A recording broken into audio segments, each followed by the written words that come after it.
عابد زبیری صاحب، ایف آئی اے کیوں چاہتی ہے کہ سائفر کیس کے اندر ان کا ان کیمرہ ٹرائل ہو، اور کیا درست ہے کہ ان کا ان کیمرہ ٹرائل ہونا چاہیے؟ اب تو وہ یہ بھی کہہ رہے ہیں کہ جی جیل کے اندر میری جان کو بھی خطرہ ہے، ان کے وکیل کہہ رہے ہیں۔ دیکھیے، ان کیمرہ ٹرائل جو ہوتا ہے نا، اس کی ہمیشہ ہر قانون میں، ہر جورسڈکشن میں بہت بری طرح سے دیکھا جاتا ہے آپ کیا چیز چھپانا چاہتے ہیں، وائی ان کیمرہ۔ وہ کوئی دیکھیں، ان کیمرہ جو ہماری سپریم جوڈیشل کاؤنسل کی جو ہیئرنگز ہوتی ہے اس میں تو ہے، اور ججمنٹ بھی ہے جسٹس شوکت صدیقی کے کیس میں کہ جی ان کیمرہ ہونا چاہیے، وہ لا میں پرووائڈ ہے۔ تو لیکن یہاں ہمارے بیسک جورسپروڈنس جو ہے قانون کی، وہ اوپن ٹرائل ہے، ایکسیس ٹو، وہ ہو سکتا ہے وہ نہیں چاہتے ہوں کہ پبلک یا لوگ ان کو دیکھیں۔ تو اصولی طور پہ ہارون صاحب آپ کیا سمجھتے ہیں کہ اوپن ٹرائل ہونا چاہیے یا کلوزڈ ان کیمرہ ٹرائل ہونا چاہیے عمران خان صاحب کا؟ ایکچولی اگر یا تو یہ سیکیورٹی پرابلم جب ہوتے ہیں تو وہ جیل میں بھی ٹرائل ہوتے ہیں، ان لوگوں کے جن لوگوں کو باہر نہیں لایا جا سکتا یا خطرہ ہوتا ہے، تو یہ گورنمنٹ کی پالیسی ہوتی ہے کہ ان کا جیل میں ٹرائل ہو یا تو بڑے سخت قسم کے کرمنل عمر شیخ محمد کے ان کیمرہ ٹرائل ہوتے ہیں، تو خان صاحب کو کس سے خطرہ ہے؟ نہیں، ان کو یہ ہے سیکیورٹی پرابلم ان کے اپنے لیے، تو سیکیورٹی کی وجہ سے آپ سمجھتے ہیں کہ جائز ہوگا؟ یہ اگر گورنمنٹ کے پاس جو ہے یہ اوپینین ہے کہ سیکیورٹی پرابلم ہے یا ادروائز، تو دیکھا جائے تو اگر اوپن کورٹ میں ہوگا تو وہ تو پبلکلی سارے لوگ دیکھ سکتے ہیں، اور میرا بھی یہ خیال نہیں ہے کہ وہ ان کیمرہ ہونا چاہیے، وہ اوپن کورٹ میں ہونا چاہیے۔ ٹھیک ہے، اس لیے کہ وہ ایک کیس ایسا ہے جس میں ساری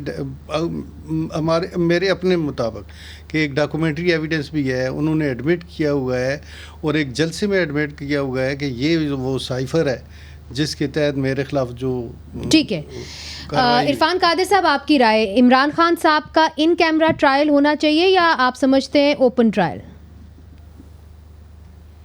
میں تو سمجھتا ہوں کہ اوپن کورٹ ٹرائل ہونے چاہیے، کورٹ کے معاملے جو ہیں اوپن ہونے چاہیے، اور یہ جو ابھی کیا ہے پریکٹس اینڈ پروسیجر میں جو ٹیلی کاسٹ ہو رہا ہے اور ٹیلی وائز ہو رہا ہے through out the nation, through out Pakistan and abroad, یہ بہت اچھی چیز ہے، کیونکہ اس سے لوگوں کو پتہ چلے گا کہ ہم لوگوں کا لیول کیا ہے، اور ان لوگوں کو جو اپنے آپ کو خود بھی جب دیکھیں گے اور لوگوں سے ان کے تاثرات سنیں گے تو ان میں بھی ایک کوشش پیدا ہوگی کہ وہ بھی اپنے آپ کو امپروو کریں۔ مگر عرفان قادر صاحب، اگر پریکٹس اینڈ پروسیجر ایکٹ کے اندر لیٹ سے کہ وہ برقرار کرتا ہے سپریم کورٹ، جو شاید جس کا اندیا آلموسٹ لگ رہا ہے کہ شاید ہو جائے، تو اس کا کیا نتائج ہوں گے باقی کیسز کے اوپر، خاص طور پہ جو ہائی پروفائل کیسز ہیں؟ ہاں، اس میں دیکھیں ہائی پروفائل کیسز کوئی 3-4 کیسز تھے جو انہوں نے ڈیسائیڈ کیے تھے، اس میں ایک تو Supreme Court judgment, Supreme Court review of judgment and orders act جو انہوں نے اسٹرائک ڈاؤن کیا تھا اپنی مرضی کا بینچ بنا کے، وہ ختم ہو جائے گا۔ ایک وہ جو آڈیو لیکس پہ جو کمیشن بنا تھا جس کو انہوں نے روک دیا تھا، وہ ختم ہو جائے گا۔ ہارڈلی 2-3 کیسز ہیں ایسے یا 4 ہوں گے جو کہ آٹومیٹکلی ختم ہو جائیں گے، کیونکہ کچھ وکلا جو ہے اپنی طرف سے اس میں ڈیفیکٹو ڈاکٹرن اپلائی کرنے کی کوشش کر رہے ہیں۔ ڈیفیکٹو ڈاکٹرن تو وہاں اپلائی ہوتی ہے جہاں پہ کہ آپ کے فیصلے جو ہیں درست ہوں، بٹ فار سم ٹیکنیکل ہچ کہہ دیا جائے کہ جی وہ یہاں پہ تو فیصلے ہی درست نہیں ہیں، اور ہیں بھی تھوڑے سے۔ ڈیفیکٹو ڈاکٹرن وہ اس وقت ضروری ہو گیا تھا انووک کرنی جبکہ ہم لوگوں کو نکالا گیا تھا وہ 31 جولائی کی ججمنٹ کے تحت،